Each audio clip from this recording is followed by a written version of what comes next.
Assalamu alaikum wa rahmatullahi wa barakatuh.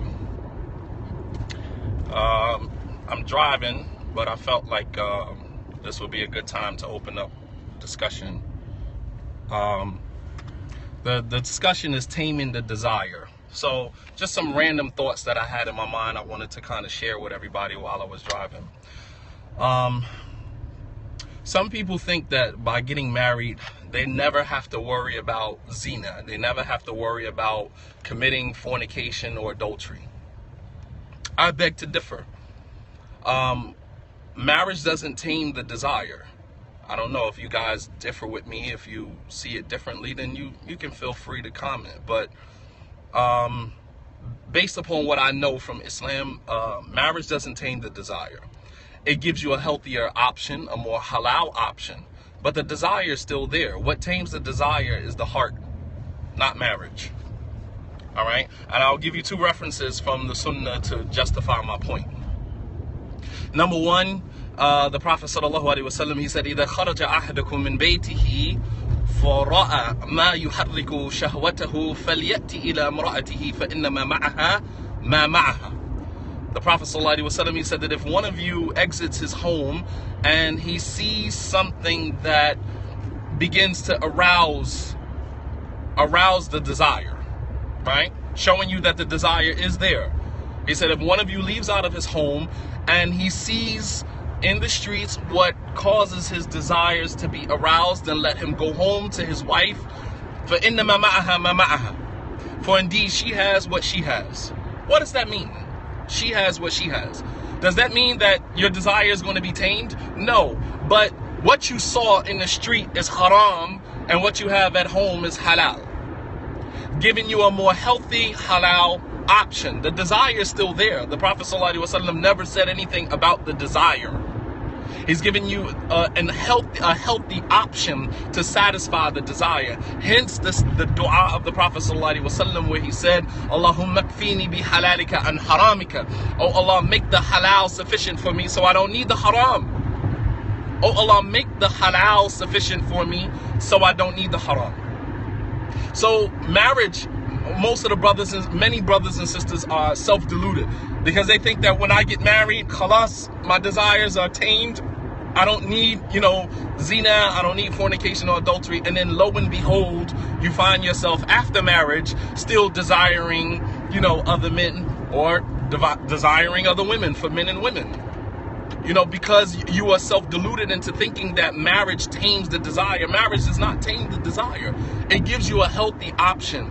What tames the desire is your heart.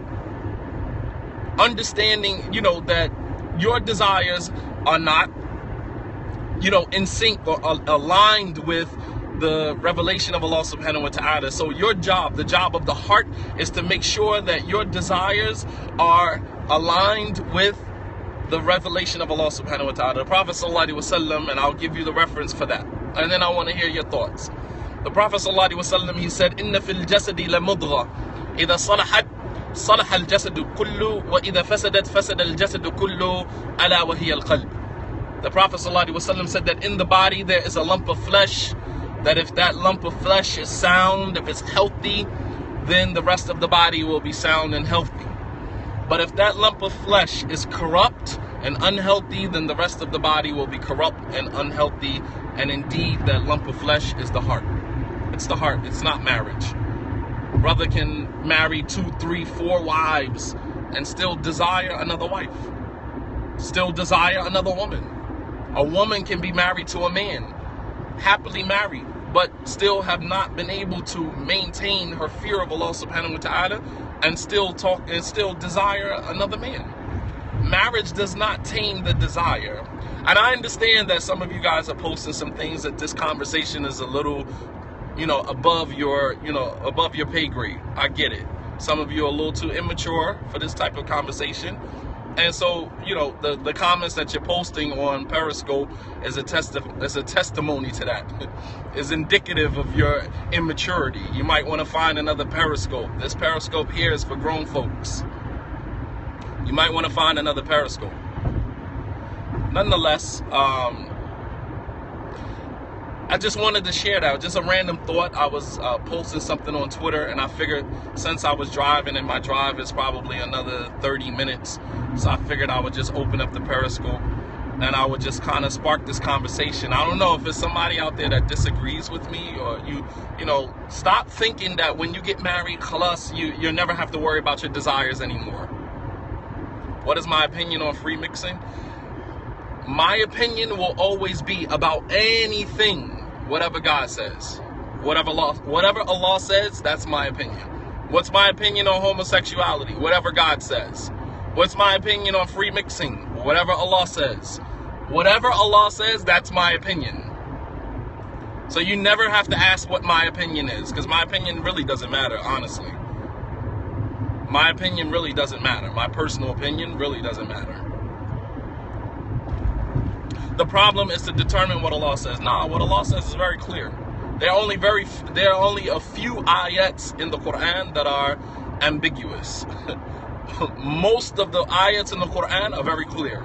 Ayat bayinat. They're very clear. So,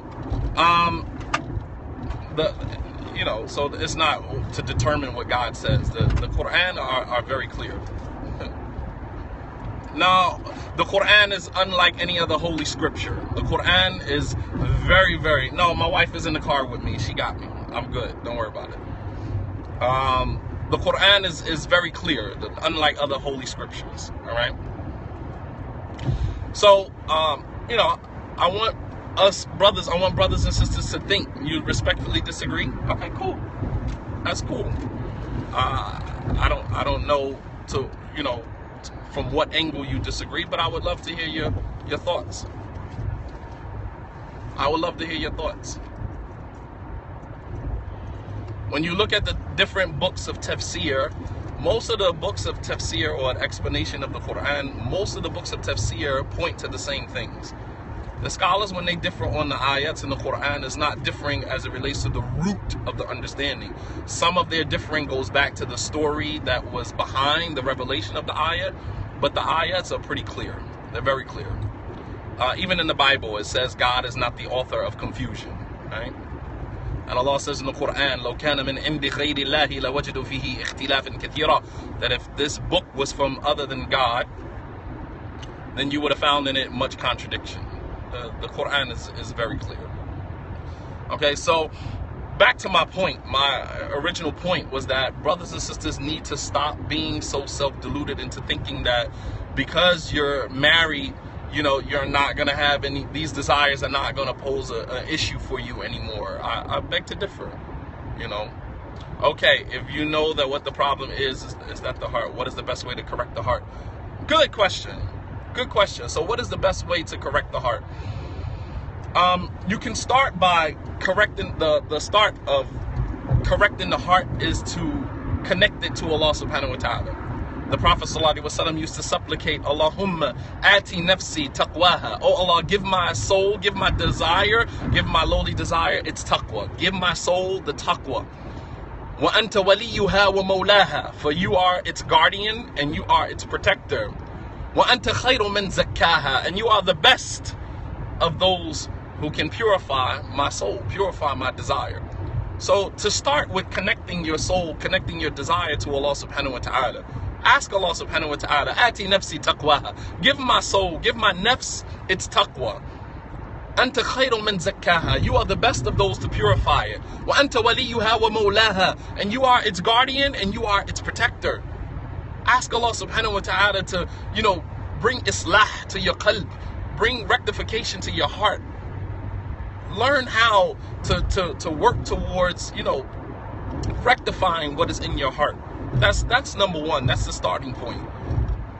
Number two is to understand your level. Understand, the level of every person's desires on a different level.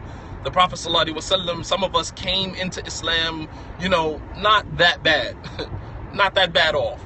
And then some of us came in a mess, right? Depending on, where the environments that you were raised in, right? The Prophet sallallahu alaihi wasallam, he said, خياركم في الجاهلية خياركم في الإسلام إذا فقهوا. The best of you in Jahiliyyah, pre-Islam, will be the best of you in Islam, provided you get an understanding of the religion. So that means that there were some people who were good people before Islam. There were some people who were actually good people, pious, righteous, God-fearing, God-conscious people. Islam, they didn't need Islam for that. Islam just helped them to, navigate through that in a manner that was designed by God. But they already had those things prior to Islam. All they need now is to gain an understanding of the religion. So there's some people who came in the religion, not that bad. And then there's some of us who came in having neglected our souls for so long. Never even took the time out to look deep within ourselves to see, to assess the level of dysfunction, the internal dysfunction that we suffer from. So depending on, what your level is, as Imam Ahmed, he was asked, what is better, saying subhanallah or saying astaghfirullah? Saying, praising Allah more or asking Allah for his forgiveness? Which one is better? And Imam Ahmed, he replied, Shaykh al-Islam ibn Taymiyyah, he replied by saying, إِذَا كَانَ الثَّوْبُ وَسِخًا فَمَاءُ الْحَارِ وَالصَّابُونَ خَيْرٌ لَهُ. He said that if the thobe is dirty, then it needs hot water and soap. He said, if the thobe is clean, إِذَا كَانَ الثَّوْبُ طَاهِرًا, if the thobe is clean, then all it needs is a good fragrance, a good smell. And what that means is that if you are knee-deep in sin, then why would you spend most of your time praising Allah? You should spend most of your time seeking Allah's forgiveness if you're constantly in sin.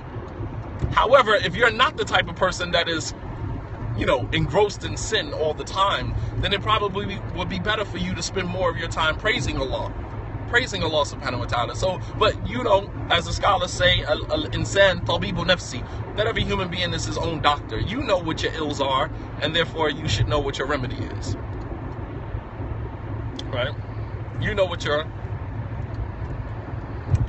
ills are. So the point that I'm making is that, the starting point for the rectification of your heart starts with connecting it to its Lord subhanahu wa ta'ala. Your heart, from the time that Allah subhanahu wa ta'ala created you, has been yearning to be connected to its Lord. From the time that Allah subhanahu wa ta'ala, every beat that your heart takes is beating for Allah subhanahu wa ta'ala. Your heart, from the moment Allah subhanahu wa ta'ala created you, has been desiring to be connected to its creator. So connecting your heart to its creator, understanding and assessing your level of, sin and your desire. Every person's desire is on a different level. And, treating that accordingly, dealing with that accordingly. I don't know if there were any questions or comments. Like I said, this was like a random thought that I had, and I felt like your wife has to be a strong woman. That's a good thing. Alhamdulillah. Alhamdulillah. That's all I can say.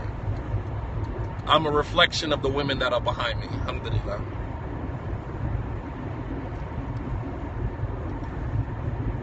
Any questions or comments about what was presented?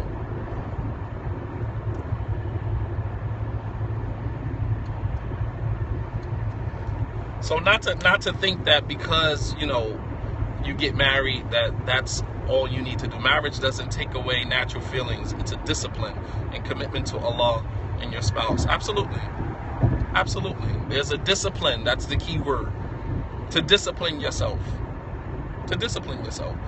The funny thing is that they say that the Prophet ﷺ was a womanizer, right? This is one of the arguments that has been made by Orientalists and, other people, who don't have a deeper connection with Muhammad sallallahu alaihi wasallam. They say he was a womanizer. And one of the points that we brought up on the Maradiyah show was, how was the Prophet sallallahu alaihi wasallam a womanizer when there were women who threw themselves at him and he never even blinked. He never blinked at them.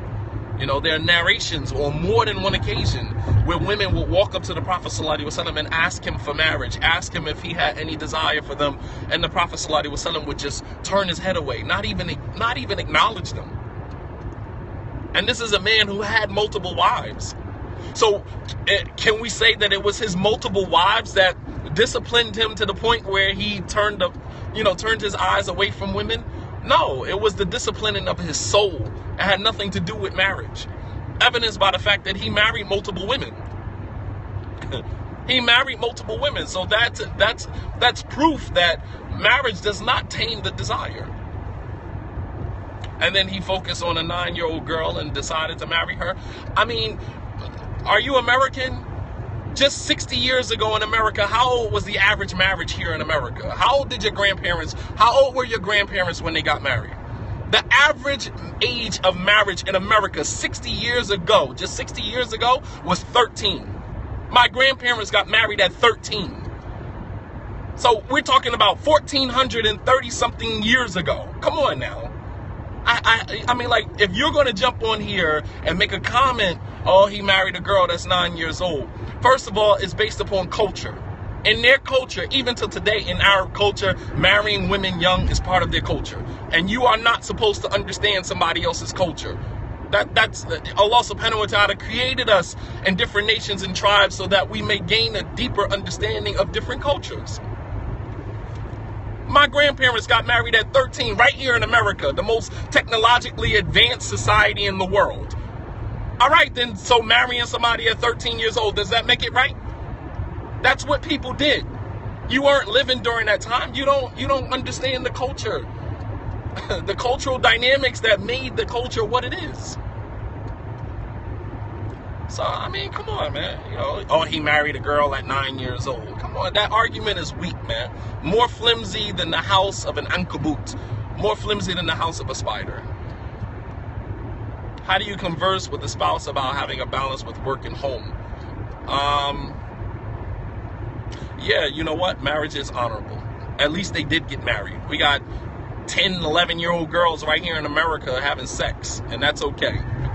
But she gets married at 13. It's a problem. You gotta be kidding me, man. That argument is played out. That argument is corny, and it has no validity to it whatsoever.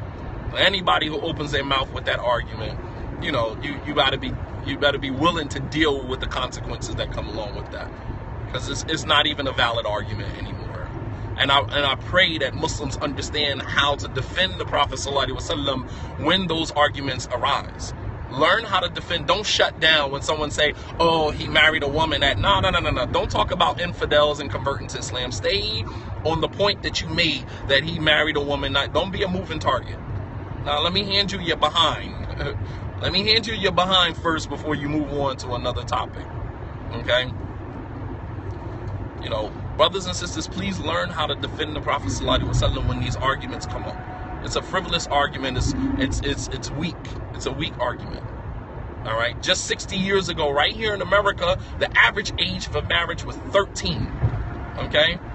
That's only 4-year gap between the time that the Prophet the age that Aisha was when the Prophet married her. All right. That's only a 4-year gap, and that 4-year gap, 9-year-old is not in puberty. I beg to differ with you. Are you a male or a female? I hope you are a male making a comment like that, because then you're justified. Because men, we don't really understand. I hope you're not a female making a comment like that. My sister went into puberty at 10 years old. Don't tell me girls don't go into puberty at 9. You don't know what you're talking about. Absolutely. Yes, the Prophet ﷺ saw Aisha in a dream that he would marry her in a dream. Absolutely. Very beautiful story. Maybe one day we can cover that hadith. Bi-idhnillahi ta'ala. Yeah, I mean, when you go into Christian history, please, hadith wala haraj. Talk about it. I mean, Christian history is man, please, don't even get me started. I don't even think that the Christians that are listening right now is ready to deal with the reality of their own history.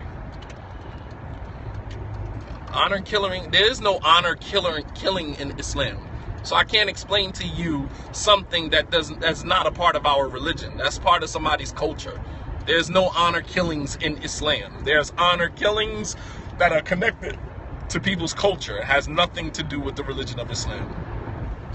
So don't say explain honor killings in Islam, because it's not actually a part of Islam. So I can't explain to you something that is not part of our religion. So back to my original point, as that is marriage. The Prophet ﷺ was, made offers of marriage on multiple occasions. Even on one occasion, the daughter of Anas ibn Malik was standing there when a woman came to the Prophet ﷺ and she asked him, to marry her. And the Prophet ﷺ, decided that that's not what he wanted. And he turned his head away from the woman. And Anas's daughter said, Subhanallah, how, she said, how disrespectful are these women that they keep, proposing to the Prophet ﷺ. This happened on more than one occasion, more than two occasions. As a matter of fact, at least 2 or 3 occasions were collected in Sahih al-Bukhari.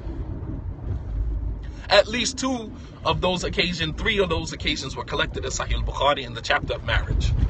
So if the Prophet ﷺ was was a womanizer, then why did he turn women away? Why did he turn, because his desires were disciplined. He learned how to discipline himself. It didn't make him less of a man, all right? But it made him someone who was conscious of Allah subhanahu wa ta'ala and someone who valued his marriage. He had multiple wives and he still turned women down. And you have today men who have multiple wives and still don't know how to tame that desire, don't know how to discipline that desire. Because they think that when I get married, that marriage is going to protect me from zina, right? And then after they get married, they still trying to grapple with the fact that why am I still having these desires even though I'm married? Because marriage does not protect you from zina. I want to get married so that zina is adultery or fornication, which is totally forbidden in our religion. Totally forbidden. So brothers and sisters get hit with this reality that after I'm married, I'm still having these desires. What is wrong? What is wrong? And then they think that, maybe I need to, especially for brothers, maybe I need to marry another wife. Because if I marry another wife, then maybe that desire will go away. And then they marry another wife. And then the desire is still there. And they're saying to themselves, I got 2 wives, but I still find myself, desiring other women. What's going wrong? What's going on? And then you marry another wife. And then on top of marrying all of these multiple women, you are creating a level of dysfunction that it will take you years to rid yourself of. You are compounding problem on top of problem, believing that by having another wife, by marrying another woman, that I'm going to get rid of these desires. Now, you got to tame your heart, man. Absolutely. I mean, multiple wives, that's not the issue. I just used having multiple wives as part of my scenario. That sometimes brothers think that when they have multiple wives, that desire is going to go away. It's not going to go away. It's nothing wrong with the institution of marriage. There's something wrong with the condition of your heart. It's not society. I mean, Arab society, Meccan society was no more dysfunctional than the society that we're living in right now. Go back and read the history of pre-Islamic, Mecca, pre-Islam Mecca and Medina. Like these were, pre-Islamic societies that were dysfunctional from top to bottom. We're talking about people was going around the Kaaba naked. Quraysh, when people would come to make tawaf around the Kaaba, Quraysh would make them take off their clothes. They would go around the Kaaba naked. There were 360 idols around the first house created for one God, for the worship of one God. The creation of the Kaaba was created for the worship of one God, and there were 360 idols around that same Kaaba. They used to go around the Kaaba naked. They used to marry multiple women and divorce the women multiple times. I mean, the dysfunction on top of dysfunction. So don't make a comparison between the dysfunction of this society that we're living in and 1435 years, 36 years ago, because it's the same dysfunction. It's the same dysfunction. When there's a lack of God consciousness, you're going to have the same level of dysfunction everywhere you go. It doesn't matter. So whose fault is it? It's man's fault. It's man's fault. Imam Shafi'i rahimahullah ta'ala, he said, "Nu'ibu zamanana wa laysa li zamanina aibun siwana." That Imam Shafi'i mentioned in a line of poetry, he said that we find fault with the time that we live in. He said, but the only fault is the people that are living in that time. Time is time. It's the people. It has nothing to do with time. People change. Time doesn't change. Time is time. Ad-dahr, ad-dahr. Time is time. Nu'ibu zamanana, that we find fault with the time that we're living in. وَلَيْسَ فِي زَمَانِنَا عِيبٌ سِوَانَا, but there's no problem with the time that we're living in, only the problem with the people that are living in that time. It's our fault. Yeah, there have been some things that, have been introduced into our environments, but Shaitan has always been around. Shaitan has always been around. And he has always had influences on society. So all of these excuses, but God has always sent revelation to guide mankind back to him.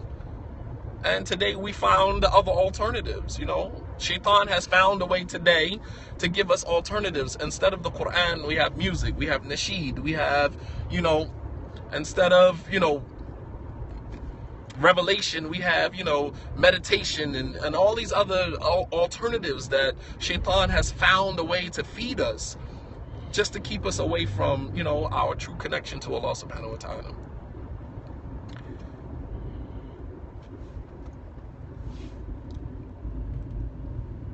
What do you suggest to women trying to find husbands? That question always comes up, and to be honest with you, I really feel sorry for you guys. I really do. The Prophet ﷺ, he prophesied that there was going to come a time where there would be 50 women to every one man. The female to male ratio would be 50 to 1. And we're approaching those times very quickly. We're approaching those times very quickly. And this is something that he said 1430 something years ago. That there would come a time where the female to male ratio would be 50 to 1. So, here we are. No, everybody wants to be in a relationship. No, you can't say don't worry about a man. That's not even realistic to sit there and say don't worry about a man. That's not even realistic. Everybody wants to be in a relationship. Some people, require that. Some people require being in a relationship. That's all they know. They've seen their parents married for years. All they know is being in a relationship. That's all they know. So, it's easier said than done to say, don't focus on a man, don't focus on relationships, blah, blah, blah. That's easier said than done. But some people require that. Some people absolutely require that. But, like I said, I truly feel sorry for, the sisters that are living in this time. We're living in a time of, great fitna, great trial and tribulation.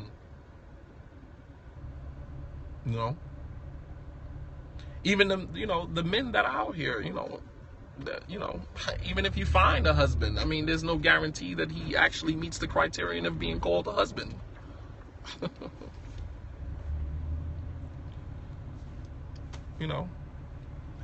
Evidenced by the fact that some women have just settled. They settled, So that was, pretty much the discussion that, I wanted to have. Yeah, but you can't say don't focus on a man, because some people require that. You're invalidating the women who feel like that they need that, and there's nothing wrong with that. The Prophet ﷺ encouraged the women to get married, and he encouraged people to get married, As a matter of fact, the khutbah that I gave Friday was centered on the fact that some of the scholars of the past used to consider it a nuts or a deficiency in your manhood if you wasn't married.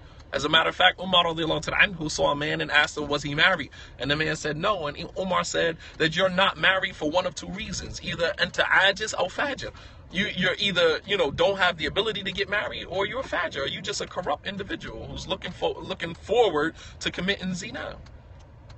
There's only two reasons why a person doesn't get married. But here in this society that we're living in, the only thing that I can say to sisters is think outside the box. Think outside the box. If there's not a lot of brothers in the masjid that are looking to get married, think outside the box. You don't have to stay in your local, in your local community. You can look around in other communities, network. This is why it's important when you go to conferences and lectures and things like that to network with other sisters, network with other imams, network with people. We stay in this little box, man, and we don't want to, especially the sisters in Philly. Especially the sisters in Philly. They don't want to move out of Philly. They don't go to any conferences or lectures outside of Philadelphia. And you know, you trap yourself in a box, man. You gotta broaden your scope. You gotta broaden your scope, man. Especially nowadays. Absolutely, that's very true. Sisters barely give the salams to one another, and then you wondering why, you know, you have a small network when it comes to trying to get married. Absolutely, excellent point. Excellent point, sister. You barely give the salams. Barely give the salams. And then, you know, you wondering why your circle is so small, your networking circle is so small when it comes to time to get married. You don't have too many people you can reach out to. Because when you go to conferences and lectures, you know, gritting on other sisters, you know what I mean? You ice grilling other sisters, you know, because her pocketbook or her shoes or her overgarment or where she from or what she look like. Not everybody that wears a niqab is Salafi. Not everybody that's Salafi is super Salafi, super hardcore Salafi. There's some moderate people. Please, man, stop putting people in boxes, man. You put people in boxes, man. I've seen sisters, my wives wear niqab, and we've been places, and my wife has on all black or has on all niqab or whatever, and sisters will walk right past them because they automatically assume she's a Salafi, she's not going to give salam, so it makes no, you know what I mean? Come on, man. Not everybody is off on that, man. Nope, not everybody is on that. You go and you give somebody the greeting of salam. If the person decide not to return it or whatever the case may be, it is what it is. But you don't just automatically assume because you see a woman with all black on or niqab on that she's, you know, a niqabi, so she's a Salafi or she's a hardcore Salafi or whatever the case may be, and you just don't give her salams, you don't say anything to them. Network, sisters, I'm telling you, if you want to get married, you guys need to start networking with each other. We have another issue, you know what I'm saying? We have another issue. You have, you know, we had an imams conference in Philly yesterday. All of these imams came out. It was a beautiful, beautiful situation. But now we're talking about the sisters. Y'all have another layer of dysfunction. And that is that all of you all are trying to get married. Some of you are already married. And y'all won't network with one another to make sure your sister in Islam get married. That should be, you know, and y'all not networking for that purpose. You're networking because Islam obligates upon us that we network. But at the same token, you know, if you all have a common interest, and that is to get married, then you should be using your sisterhood, exactly. You should be using your sisterhood to help the sisters connect with other sisters who may have brothers. Right? Sisters have brothers. Sisters have uncles. Sisters have fathers. Sisters are the best way to get yourself connected to a brother. Brothers are not, because when brothers get into the scenario, it's a conflict of interest. Even when the brother wants to be your wali, right? He's your wali, but he's secretly desiring you. So then you wondering why month after month after month go by and you still haven't found a prospect, but you know, your wali is still trying to feed you false hope.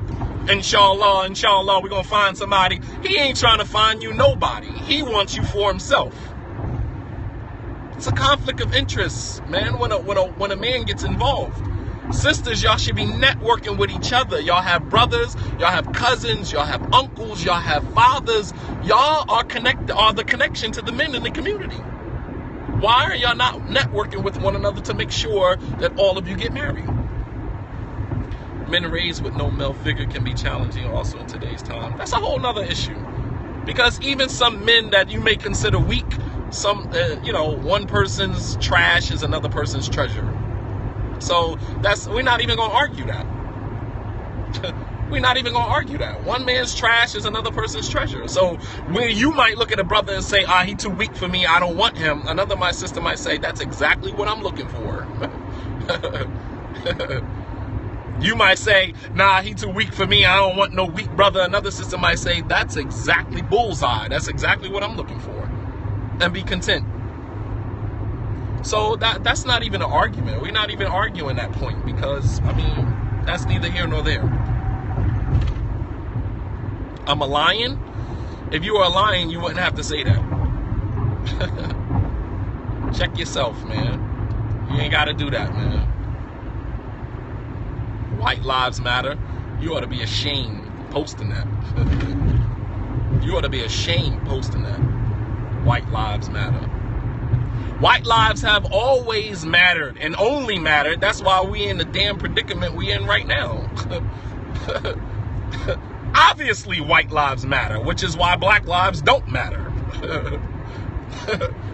Come on, man. Come on. We're not even talking about that. Don't take me down that road, man. You're not ready to go there. Don't take me down that road. I'm trying to be nice, man. White lives have only mattered, which is why we in the situation we in right now. Obviously, white lives matter. You ain't got to say that. That's why white lives matter. You're in a position of privilege. You don't have to say that.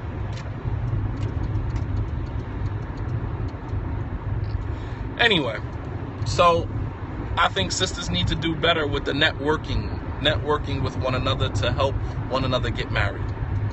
You don't need brothers to manage your affairs to, because when men get involved, there's always a conflict of interest.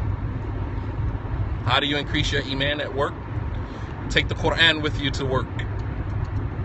Take the Quran with you to work. Wallahi, I used to do that. Take the Quran with you to work. On your break, on your lunch break, go sit in a corner and read Quran. Why am I saying that? Not because you necessarily need to read the Quran, but when your coworkers see you reading the Quran, they're going to stay the hell away from you. And then that way you can function in your own little box, man. You can function, right? And you don't have to worry about that. People are going to think you weird, and people are going to stay away from you, and that's exactly what you want them to do. And that's how you build your iman at work. They see you serious. You're absolutely right. Absolutely. Absolutely. They don't play with you when they do their little office jokes and they play around or whatever the case may be. They don't joke with you. They don't include you in their little, on the job, issues. It's definitely a shield. You put a sign on your door saying praying, mashallah. So many sisters don't want polygyny, and so they keep you at bay. Well, I mean, yeah, that's true. Please mention that imams don't have time to be a wali. That's true as well. Many imams, if you talk to them, they're not in the office 8 hours a day. A lot of imams that I know personally have jobs outside of the masjid. And I mean, that's a whole nother discussion. But many imams I know work. They have jobs and they have families. They have children, and that they need to that they need to focus on. So what happens is that that there's this influx of applications in marriage. Even myself as an imam, I was very consumed with trying to get people married and marriage applications and interviewing people and conducting sit downs.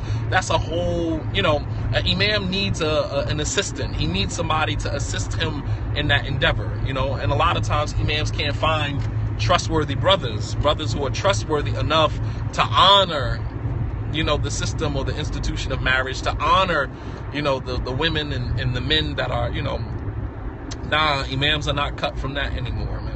Imam is a religious leader of the community, like the preacher or the pastor is to a church. Yeah, you probably did. I had about 60, 70 applications laying on my desk. But you know what? If my calculation serves me right, we married in a period of 3 years when I was an imam in there. We married 33 people in the masjid. That means that we married 10 people a year, 11 people a year. And most of those marriages are still together. Most of those marriages are still functioning, healthy marriages today. And I'm cool with that. I'm cool with that.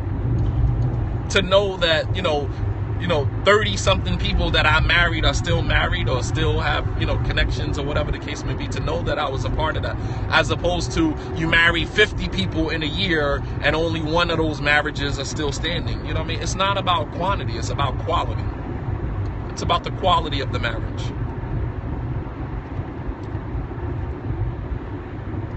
Mashallah. Yeah, so my ride is almost, coming to a close now. Alhamdulillah. Like I said, I just, I hadn't been on Periscope in a while, and I'm on my way to a cookout with my kids and my family. So I figured, for the time that it took me to get there, I could open up the Periscope and, mashallah. Ali Sabir, assalamu alaikum wa rahmatullah. So I figured that I would have a more personal conversation with you guys while I was driving, and hopefully, inshallah, you found the topic to be rewarding, the topic to be impactful and insightful, and hopefully, inshallah ta'ala, what happens if you had two walis that don't help you? Like I said, getting the men involved sometimes is a conflict of interest. It's possibly that maybe one of those walis was interested in you, and instead of helping you, he hurt you because he had a desire for you. I'm not saying that's the case, but I know many cases that are like that. Where the imam is the imam or the wali is literally dragging his feet simply because he doesn't want you. He wants you to give up and say, you know what, why don't you just marry me, right? That's what he wants you to do. He wants you to say, you know what, why don't you just marry me? Because he's exhausted you, he's exhausted you. Can your wali be interested in you? Yes, I gave a whole lecture about that. It's called The Wali in Wolf's Clothing. You can go to SoundCloud and find that lecture, inshallah ta'ala. Wali or Wolf in Sheep's Clothing. You can find it on SoundCloud. If in fact that, the wali is representing you and you don't feel that you're getting adequate representation, then you can go somewhere else. What happens if your wali is your father and it's not? Then that's a conversation that you need to have with your mom and some of your other family members to find out why your father is, no, it's not on YouTube, it's on SoundCloud. How do I feel with controlling men? Like I said, you don't have to ask me how I feel. My part of being a Muslim is total submission. That's what Islam means. Islam does not mean peace. Islam means submission. And after you submit to God, then you get peace. All right? So part of being a good Muslim is submitting wholeheartedly to whatever God says. And inshallah ta'ala, I may not be there in the sense of being, 100%. But I'm on my way, bi'idhnillahi ta'ala. I'm on my way to being completely submissive to my Lord subhanahu wa ta'ala. Islam means peace. I can give you the root word if you want me to take you there. The root word of Islam comes from the 3-letter word aslama, or 4-letter word aslama. That's the root word of it. Let me break it down for you, brother. Aslama yuslimu islaman. Aslama is the past tense verb, which means to submit. Aslama Muhammadun li waliyihi. Muhammad submitted to his guardian's authority. Okay? That's the word in Arabic. Aslama yuslimu is the present tense verb. Aslama is past tense. Yuslimu is the present tense. And the noun that comes from that verb is Islam. Aslama yuslimu islaman. Islam means submission. To submit to God. To submit, to align your will with the will of God. Right? I don't know how it became Islam is peace. I guess that's our way of, placating the feelings of the rest of the world, But I'm sorry, I don't placate feelings. I don't do that. I don't placate my own feelings. So I'm definitely not going to do it with nobody else. All right? And when you submit to the will of Allah subhanahu wa ta'ala, then you find peace. You find peace because you no longer have to be a slave to anybody else. You can be a slave. No, Islam is not peace because there's some people who are Muslims that are not peaceful. They haven't found peace. So no, it does not mean peace. Islam means submission to God. And there's some people who have not submitted to God and therefore they have not found peace. So I agree with you. That's one of the things that you finally said that I actually agree with. Islam is not hate. people hate. Religion doesn't teach hate. People misconstrue religion for their own personal desires. That's a whole nother debate. We can have that at another time. Going back to the wali, if the wali has not found someone for you, if you feel like you are not getting adequate representation, for, whatever it is, if you're trying to get married and you feel like the wali is not representing you correctly, then you can opt for different representation. You don't have to stay and let this person. You can say, listen, your services are no longer needed. I appreciate you. You did your job, but I'm going to find other representation for me, inshallah. You don't have to stay with that person. You're not binded Islamically to stay with that person. If it's your father, then that's something different, because he is the authority over you. So as it relates to your father, yes, you can't just dismiss your father. What if you can't find an imam or on their job? Allah musta'an. You backing me in a corner, Sister Jessica. I mean, I'm running out of responses, honestly. A wali is a guardian. A wali is someone who is Islamically designated to overlook your affairs when it comes time for you to get married. Okay, so we'll end this conversation here بإذن تعالى وصلى الله على نبينا محمد وعلى آله وصحبه وسلم تسليما كثيرا وآخر دعوانا عن الحمد لله رب العالمين والسلام عليكم ورحمة الله وبركاته.